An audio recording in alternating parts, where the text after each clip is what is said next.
Very fun deck, one that I've enjoyed playing multiple times, and I actually just rebuilt it this last update for the channel. But I got this really cool Dynomist deck, and I really want to share that with you. A couple times ago, let's change out the little format I use. So let's go this by engines. So real quick, we're going to use 3 Ash Blossoms. Yes, I got hand traps. So like if you guys want to use anything else, you guys want to use an effect Veiler or something, go ahead, put that in there. Dynomist, we are going to use 2 copies of Ankylos because he's actually pretty cool looking. 2 copies of Terran because I only own 2 copies. If I would have had a third, trust me, I would have placed 3 Rexes. Again, if I ever get that other Terran, I will invert those ratios. We got the double Spinos, and then for like our support stuff, special summon ability if you have 2 or more monsters, machines being special summoned at the same time. Guys, this is a pendulum deck. If we can swing the scales, we can get this guy back. No, I don't do anything with the tuning, but it does help my link climb a little bit, so that's cool. Very cool for the side deck play or the extra deck plays. Going over to the spells, it's usually a lot of basic stuff. We do have the ability to do Utopia play, so we do want to stack 1 doubler. Now, this is going to be in the older format, so everything's going to be sort of alphabetized and by type. So fusions first, we've got Barbaroid. He's your backup plan. If you got, you could go ahead and play Makaba here too. Again, that would be a fine choice. The Millenniumizer Restrict is one of our 2 targets for our instant fusion. That's for hand traps. And Panzer Dragon, again, allowing us to try to get into Nova to get to Infinity quicker. To the Xyz, I got the single Abyss Dweller. Got double Infinity. Got both arts in here because I think they're both equally cool. And I've got 2 Novas because if you're going to go up there twice, you got to have the way to get there twice. Again, Utopia and double for the Utopia 1/ strategy. And then we're going to go straight over to our links. And again, this is just very basic stuff. I always play the single Apollosa. I always have my Boral Sword. IP Masquerena, Nightmare Phoenix, and Unicorn. If I would have had more space, yes, we would have added a Cerberus. Did we need it? Not as much. You really want to lock down the back row. So the Phoenix kind of won the coin toss on who made it into the deck. So if you guys were just here for that deck list, I want to take a second. I want to thank you guys for stopping by and watching. It means everything. And if this was good for you, if you guys enjoyed this, if this helped out, if this was maybe your favorite deck, let me know. But also maybe tell your friends and subscribe to the channel if you haven't already. And again, if you were just here for the deck list, one more favor.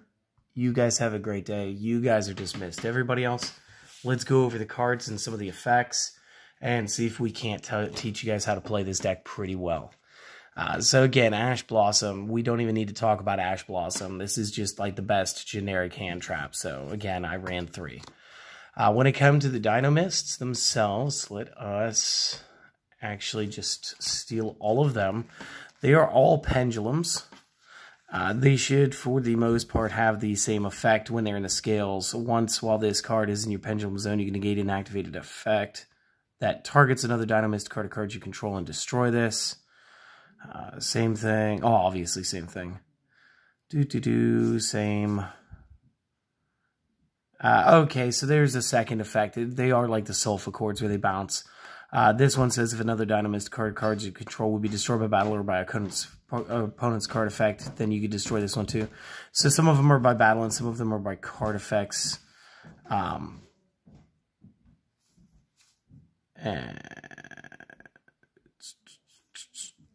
yes, that is going to be the generic all the way through the deck. They're going to flip between those 2 effects, so that's very cool.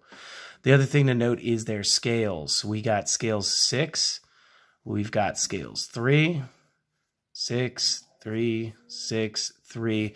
So 4s and 5s are what you're going to be able to pendulum summon. And again, we got 4, you got 5, you got 5, you got 4, you got 4, you got 5, you got 5. So they did make it so that they're basically only going to be usable for themselves. Now let's just go over the monster effects real quick. Ankylos says banish any monster destroyed by battle with a Dynomist monster that you control. So as long as he's a monster, anytime my guys wreck somebody physically, that card's going to get banished. This is going to lead to some cool advantage, and there are some cards that get effect when they go to the discard pile, and in this case, they're not going to. We are going to use Brachion, and again, this is going to be part of the 5 crew. If you do not control a Dynamis Brachion in your monster zone, your opponent controls a monster that has the highest attack, even if you have one that's tied, you can special summon this from the hand, so it's 1,000 damage to the opponent. So we get a God Strength 4,000 point card to the field. It gets to slap twice, and if we attack things that are already in attack mode, we do the regular battle damage, then we get the effect damage, plus we get to kill that monster's effects off entirely. Yes, please.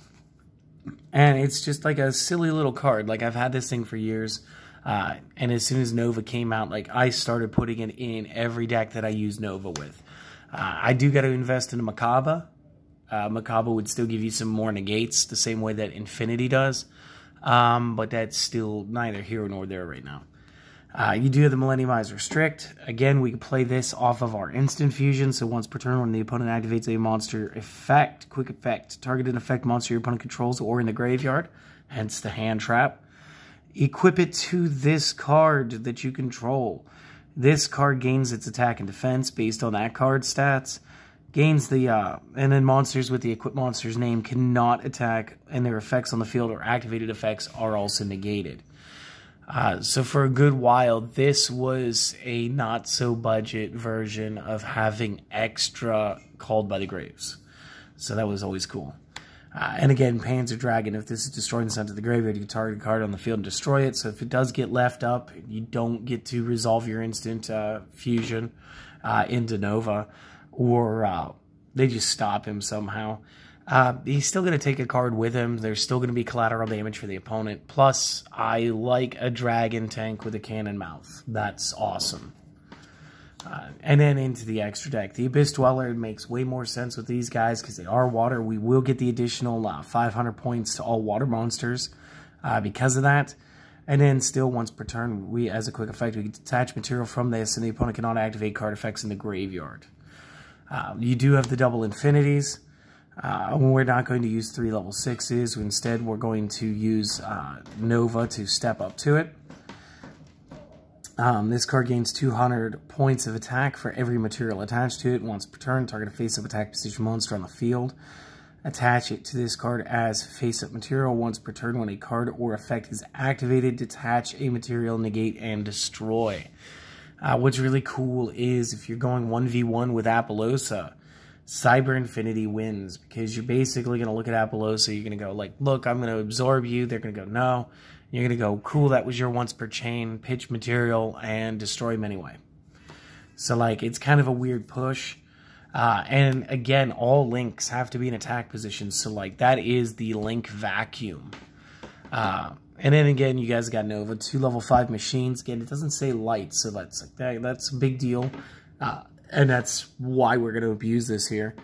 Once per turn, you can detach Xyz material from this. Target a Cyber Dragon in the graveyard. Special summon it. Once per turn, during either player's turn, you can banish the Cyber Dragon from your hand and face up on the field in the monster zones. And this card gains 2100 attack until the end phase. My favorite, if this card in your possession is sent to the graveyard by your opponent's card effect, you can special summon a machine-type fusion from your extra deck. And that's what I mean by the failsafe. Not everybody has read that last sentence. And it's that last sentence that says, like, if you go ahead and you use Solemn Strike on this summon, cool, you destroyed it, and you send it to my graveyard. It's your card effect. I'm going to go ahead and play Barbroid because I can. Thanks for trying, you know. Again, you use Utopia and double. You want to go you double first, use the effect, grab out your double or nothing, and then slide over to Utopia. Utopia will be doubled at 5,000. You'll go ahead, you'll try to do your attack, you'll negate your own attack, you'll activate the double or nothing, you'll double them over again during the damage step, and it will swing for 10k. So, like, kind of amazing.